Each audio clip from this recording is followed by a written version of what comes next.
సమాచారం కోసం 95 న్యూస్ ఇప్పుడు యాప్ లో మీ ముందుకు వచ్చింది. వెంటనే డౌన్లోడ్ చేసుకుని న్యూస్ అప్డేట్ తెలుసుకోండి. ప్రతి క్షణం ప్రజాక్షేమం కోసం.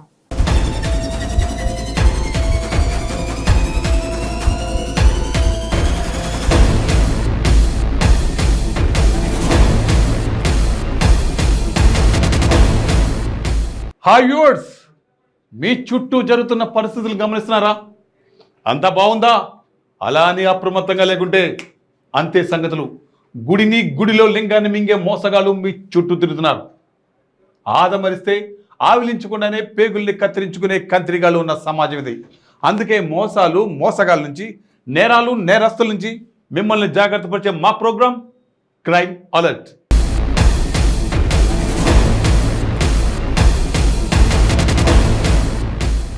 సంసారం ఒక చదరంగం. ప్రతి సంసారంలో చిన్న చిన్న గొడవలు ఎప్పుడూ ఉంటూనే ఉంటాయి. వాటిని పరిష్కరించుకుంటూ కాలాన్ని వెళ్ళదీయాలి. ఎవరు ఈ భూమి మీద పర్మనెంట్గా ఉండరు. ఏదో ఒకరోజు సెలవు తీసుకోవాల్సిందే. కాకపోతే ఒకరు ముందు, ఇంకొకరు తర్వాత. అలాంటప్పుడు కుటుంబంలో గొడవలు ఉంటే అందరు కూర్చొని పరిష్కరించుకోవాలి. కోడల మీద అత్త కోపం ఉంటే వాళ్ళ పెద్దవాళ్ళను కూర్చోబెట్టి సమస్యను వివరించాలి. అయినా మీకు సెట్ కాకపోతే కొడుకుతో పాటు ఆ అమ్మాయిని బయటికి పంపాలి. ఇద్దరు కలిసి ఎలాగలా బ్రతికేస్తారు. మధ్యలో చిన్న పిల్లలపై మీ గొడవలు ఎఫెక్ట్ పడకుండా చూడండి. అభం శుభం తెలియని చిన్నపిల్లలు, ఆ కష్టాలు బాధలు అంత చిన్న వయసులో వాళ్ళకు అవసరమా? ఈ ఘటనలో తప్పెవరిదో, ఎవరు చేశారో, ఏం జరిగిందో పోలీసులు దర్యాప్తు చేస్తున్నారు. అన్యాయంగా పాపం ఆ చిన్న పాపను ఏం చేశారు చూడండి. సంగారెడ్డి జిల్లా కోహీర్ మండలం మాచిరెడ్డిపల్లిలో విషాదం నెలకొంది. భార్యాభర్తల గొడవలో ఏడాదిన్నర పాప వైష్ణవి అనుమానాస్పద స్థితిలో మృతి చెందింది.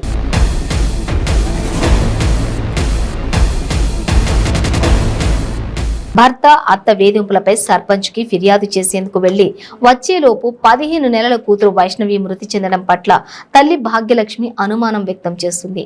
కులాంతర వివాహం చేసుకున్నామన్న కోపంతో వరుస వేధింపులకు పాల్పడుతూ అత్త వనజాత పాపను హత్య చేసిందని ఆరోపిస్తోంది.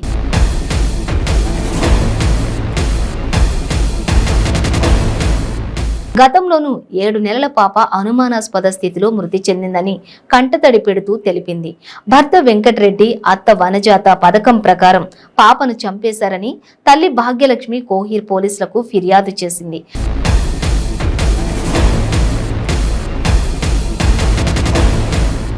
కేసు నమోదు చేసుకున్న పోలీసులు చిన్నారి మృతదేహాన్ని జహీరాబాద్ ప్రాంతీయ ఆసుపత్రికి తరలించారు. పాప వైష్ణవి మృతితో భర్త వెంకటరెడ్డి, అత్త వనజాత గ్రామంలో కనిపించకుండా వెళ్లిపోయారు.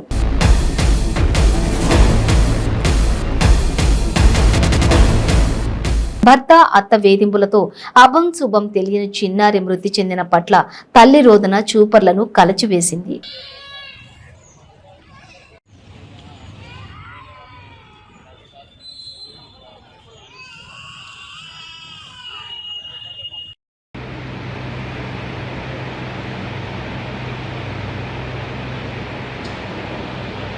నైట్ మా అత్తమ్మ మా ఆయన ఇట్లకి ఏం లేవు, పిల్లలకు ఏం లేవు అనేసి పైసలు అడిగిన.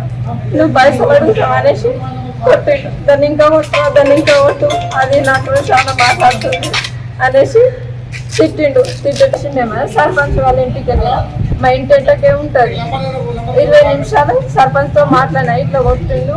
నైట్ అమ్మ కొడుకు ఇట్లా వేస్తున్నాను, లేదనిస్తలేరు, ఎక్కడైనా వెళ్ళిపో అని చెప్తున్నారు అని మా పిల్లలకు న్యాయం చేయండి సర్పంచ్ అని మాట్లాడుతూ వచ్చే లోపల సరే ఇప్పుడు లేడు కదా అతని వచ్చిన తర్వాత చెప్తాను అని అన్నాడు.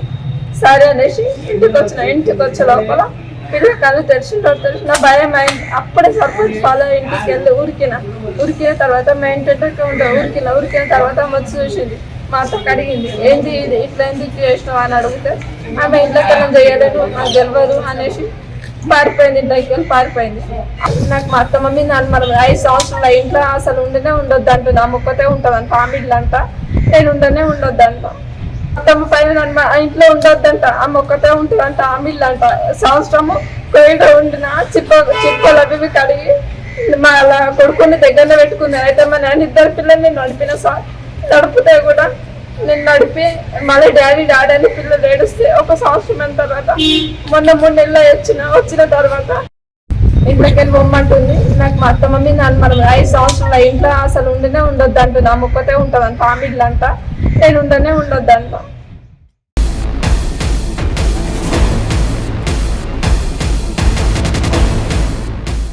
హలో వ్యూవర్స్, రోడ్డుపై మీరు ప్రయాణం చేసేటప్పుడు జాగ్రత్తగా వెళ్ళండి.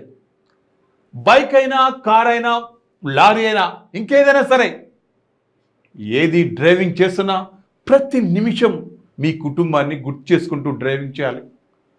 కొంచెం వేగంగా వెళ్ళినా, ఏ మాత్రం అజాగ్రత్త వహించినా మీ ప్రాణాలకే ముప్పు. మీకోసమే ఎదురు చూస్తున్న ఓ కుటుంబం రోడ్డు మీద పడుతుంది. ఒంటరైపోతారు. బలగం పెద్దదైతే ఓకే, అదే ఎవరూ లేకపోతే వాళ్ళ పరిస్థితి ఒక్కసారి ఆలోచించండి. నెల్లూరు జిల్లా కోవూరు మండలం పరిధిలోని పడుగుపాడు శివాలయం వద్ద ఘోర రోడ్డు ప్రమాదం జరిగింది.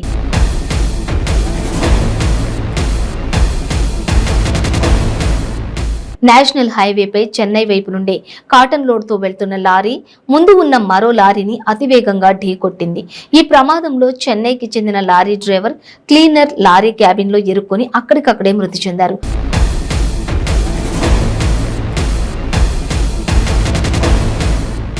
విషయం తెలుసుకున్న కోవూరు సీఐ రామకృష్ణారెడ్డి, ఎస్ఐ వెంకటేశ్వరరావు సంఘటనా స్థలానికి చేరుకుని లారీ క్యాబిన్లో ఇరుక్కున్న మృతదేహాలను బయటకు తీశారు.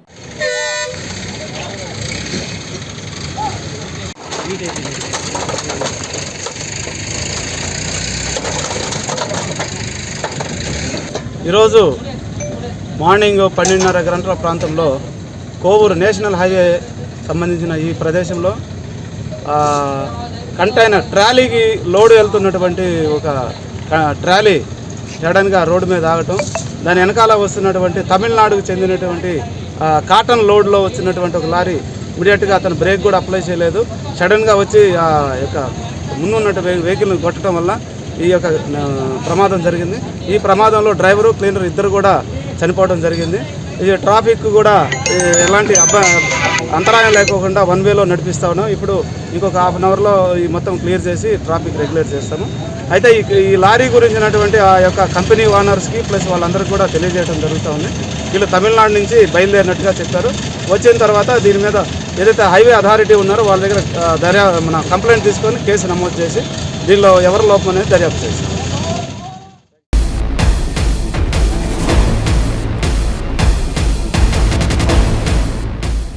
భార్యాభర్తల మధ్య చిన్న చిన్న ఘర్షణలు కామన్.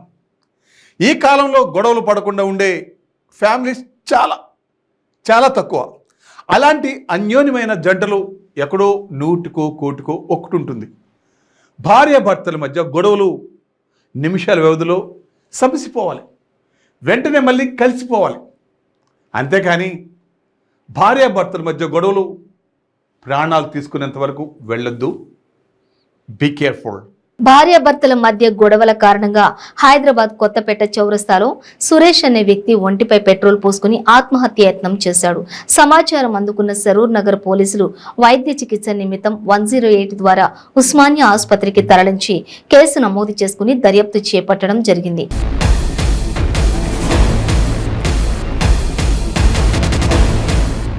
ఎన్టీఆర్ నగర్ కు చెందిన సురేష్ అనే వ్యక్తి దంపతుల మధ్య గొడవల నేపథ్యంలోనే మద్యం మత్తులో ఉండి ఒంటిపై పెట్రోల్ పోసుకుని ఆత్మహత్య యత్నంకు ఒడిగట్టినట్లు పోలీసులు తెలిపారు.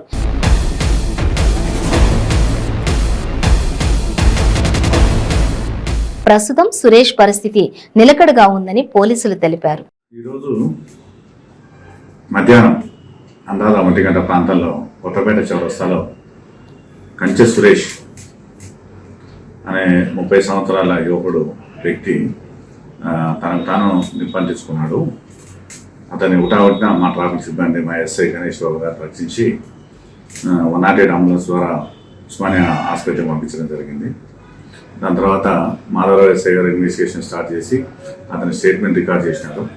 అతను స్టేట్మెంట్ తీసుకున్నారు. అతను ఏం చెప్తున్నాడంటే గత 1.5 year గత సంవత్సరాల కాలం నుంచి భార్య 2 పిల్లలు కూడా అతను వదిలిపెట్టి వెళ్ళిపోయినారు.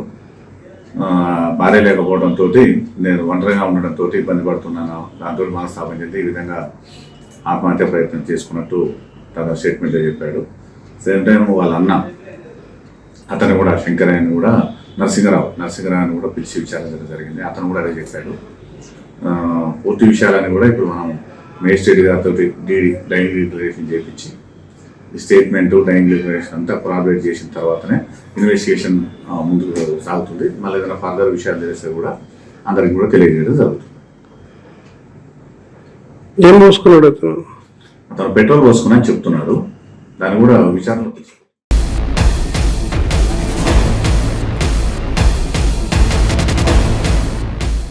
స్మార్ట్ ఫోన్స్ వచ్చాక నాది మీది పర్సనల్ అంటూ ఏమీ లేదు, అంత పబ్లికే అని మీరు అనుకుంటున్నారు. మా గురించి ఎవరు తెలుస్తుంది అని ఆల్రెడీ మీ డేటా అంతా కొట్టేశారు. ఎలా?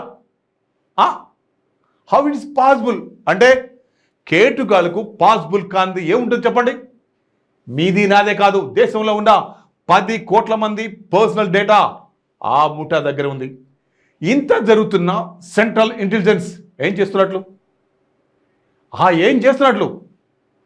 చివరికి ఏ కేసునైనా ఛేదించే నేరగాళ్ళు అంతు చూసే మన తెలంగాణ పోలీసులు ఎంటర్ అయితే కానీ విషయం బయటపడలేదు.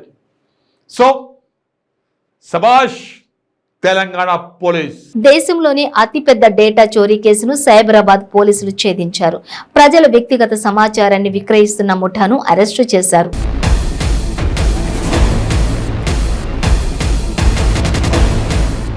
దేశవ్యాప్తంగా 16.80 కోట్ల మంది డేటా చోరీ అయినట్లు గుర్తించారు. మరో 10 కోట్ల మంది డేటా చోరీ జరిగినట్లు అనుమానిస్తున్నారు.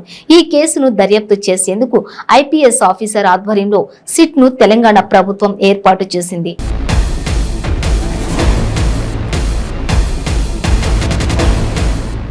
డేటా చోరీ కేసు దర్యాప్తులో తేలిన వాస్తవాలను సైబరాబాద్ సిపి స్టీఫెన్ రవీంద్ర ఈ రోజు మీడియాకు వెల్లడించారు. సైబరాబాద్ పరిధిలోని 6 నిందితులను అరెస్టు చేశామని తెలిపారు. ఈ స్కామ్ లో bank of Baroda credit card జారీ చేసే ఏజెన్సీ ఉన్నట్లు గుర్తించామన్నారు.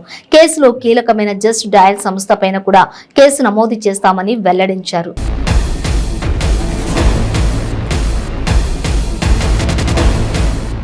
నాగపూర్, ముంబై, ఢిల్లీకి చెందిన ముఠా సభ్యులు దేశంలోని కోట్ల మంది పర్సనల్ డేటా, గ్యాస్ డేటాను చోరీ చేసినట్లుగా గుర్తించాం. బిల్ పే చేయలేదని అప్డేట్ చేయాలని ప్రజలకు ఫోన్లు, మెసేజ్లను నిందితులు చేస్తూ ఉంటారు అని వివరించారు. వివిధ కంపెనీలు, బ్యాంకుల్లో ఇన్సూరెన్స్, లోన్ల కోసం అప్లై చేసుకున్న దాదాపు 4 లక్షల మంది డేటా చోరీకి గురైందని స్టీఫెన్ రవీంద్ర వెల్లడించారు.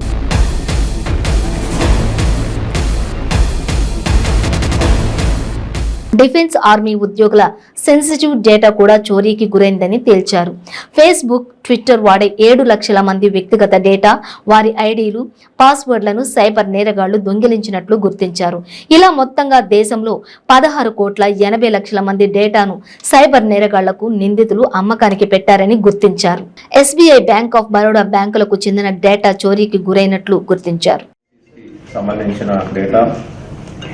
High network individuals of banks అంటే దీనికి సంబంధించిన ఒక 5 lakhs డేటా మనందరికీ తెలుసు. ఈ ట్రేడింగ్ అండ్ స్టాక్స్ లోని బ్రోకరేజ్ చేసేవారికి డీమ్యాట్ అకౌంట్స్ ఉంటుంది. దానికి సంబంధించి 35 lakh డేటా కూడా మనకి లభ్యమైంది.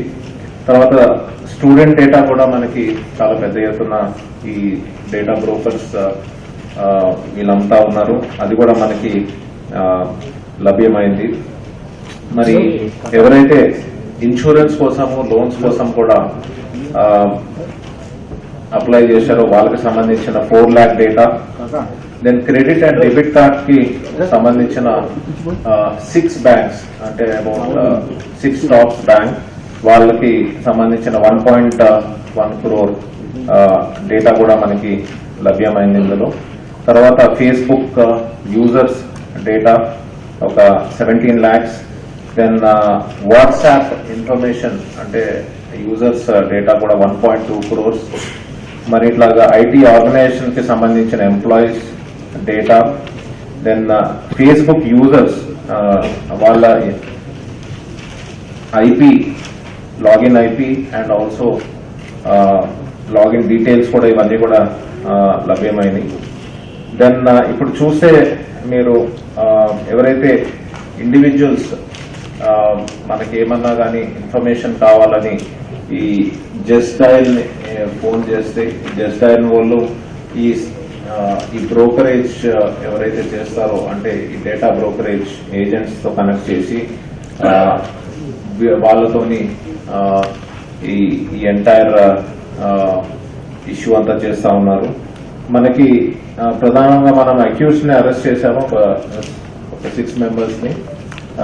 వీళ్ళు ఒక data mart, Infotech, data global, data art and MS digital grow అని వీళ్ళు ఈ కంపెనీస్ రన్ చేసి ఈ డేటా డిఫరెంట్ సోర్సెస్ నుంచి వీళ్ళు సేకరించి తర్వాత అమ్ముతా ఉన్నారు.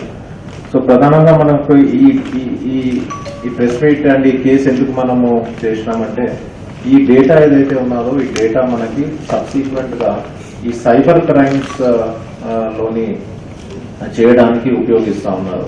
ఇప్పుడు మీ అందరికీ తెలిసి ఎన్నో కేసెస్ మనము చేస్తూ ఉన్నాము. ఫేక్ కాల్ సెంటర్స్ నుంచి చాలా మంది రన్ చేసి తర్వాత ఈ ఎవరైతే విక్టిమ్స్ ఉన్నారో వాళ్ళకి ఫోన్ చేసి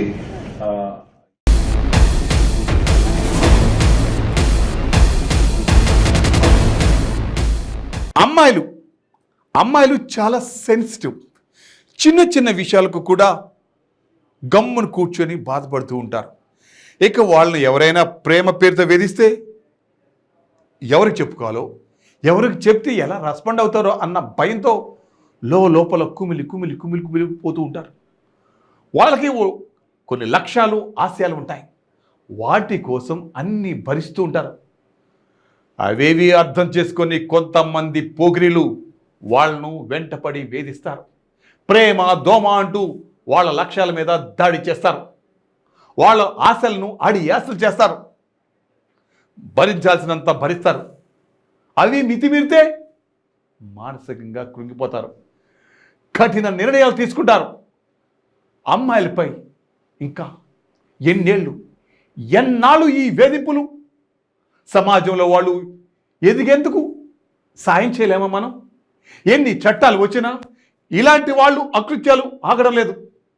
స్త్రీల పట్ల వీళ్ళ ఆలోచనలు మారినంత వరకు ఇంకా ఎంతమంది బలి కావాలో. తెలంగాణ రాష్ట్రంలోని మంచిర్యాల జిల్లాలో తీవ్ర విషాదం చోటు చేసుకుంది. ప్రేమ పేరుతో వెంట పడుతున్న యువకుడి వేధింపులు తట్టుకోలేక ఓ విద్యార్థిని ఆత్మహత్య యత్నం చేసింది.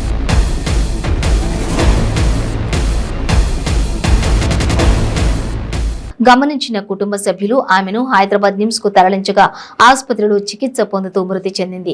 మంచిర్యాల జిల్లా దండపల్లి మండలం కొత్త మామిడిపల్లి గ్రామానికి చెందిన ఎంబడి సాయిష్మా అనే యువతిని అదే గ్రామానికి చెందిన నలిమేల వినయ్ కుమార్ గత కొంతకాలంగా ప్రేమ పేరుతో వేధిస్తున్నాడు. ప్రేమిస్తున్నానని, పెళ్లి చేసుకోవాలని యువతిని తరచూ వేధింపులకు గురి చేస్తున్నాడు.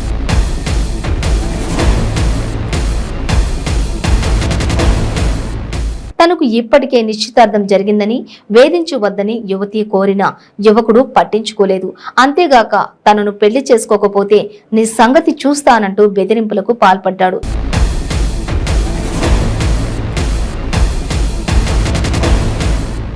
ఈ క్రమంలో ఈ నెల 18న యువతికి ఫోన్ చేసి నువ్వు చచ్చిపో, బతికుండకు అని బెదిరించాడు.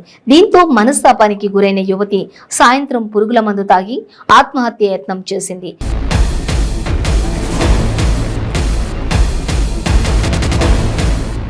తల్లిదండ్రులు వెంటనే చికిత్స కోసం కరీంనగర్ కు తీసుకుని వెళ్లారు. అనంతరం అక్కడి నుంచి మెరుగైన చికిత్సకు హైదరాబాద్ లోని నిమ్స్ కు తరలించారు. కాగా నిమ్స్ ఆసుపత్రిలో చికిత్స పొందుతూ యువతి మృతి చెందింది. దీంతో వినయ్ కుమార్ వల్లే తమ కూతురు చనిపోయిందని ఆమె తల్లిదండ్రులు ఆరోపిస్తున్నారు.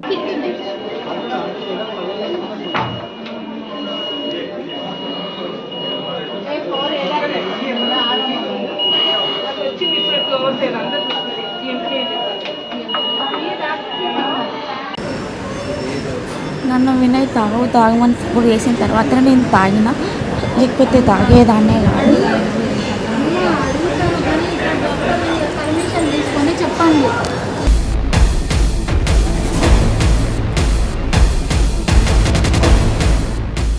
పిల్లలు పెద్దలు చివరికి మూగ జీవాలను కూడా వదలలేదు, పీక్కు తిన్నాయి. అవే కుక్కలు, వీధి కుక్కలు. నడిచి వెళ్దామంటే భయపెడుతున్నాయి, బండి మీద పోతే వెంట పడుతున్నాయి. మనుషులంటే ఓకే, మరి మూగ జీవాల మీద పడితే బేబస్సు సృష్టిస్తాయి. గొర్రెల మంద మీద పడి పీక్కుతున్నాయి. వాటి దాడిలో 10 గొర్రెలు అక్కడికక్కడే ప్రాణాలు వదిలేశాయి, మరికొన్నిటికి గాయాలయ్యాయి. ఈ ఘటన ఎక్కడ జరిగిందో తెలుసా? వీధి కుక్కల దాడిలో గొర్రెలు మృతి చెందిన ఘటన జగిత్యాల జిల్లాలో చోటు చేసుకుంది. జగిత్యాల జిల్లా ఇబ్రహీంపట్నం మండలం కోమటి కొండాపూర్ గ్రామానికి చెందిన గొర్రెల కాపరి దానివేణి మాలయ్యకు చెందిన గొర్రెలు పాకలో అర్ధరాత్రి కుక్కలు దాడి చేయడంతో ఇక 10 గొర్రెలు మృతి చెందాయి.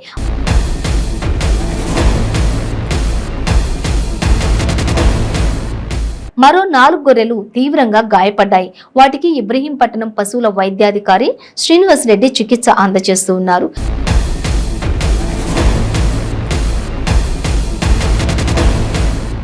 ప్రభుత్వం గొర్రెల కాపరి కుటుంబానికి ఆర్థిక సహాయం అందించాలని కోమటి కొండాపూర్ ఎంపీటీసీ అక్కనపల్లి జలేష్ కోరారు.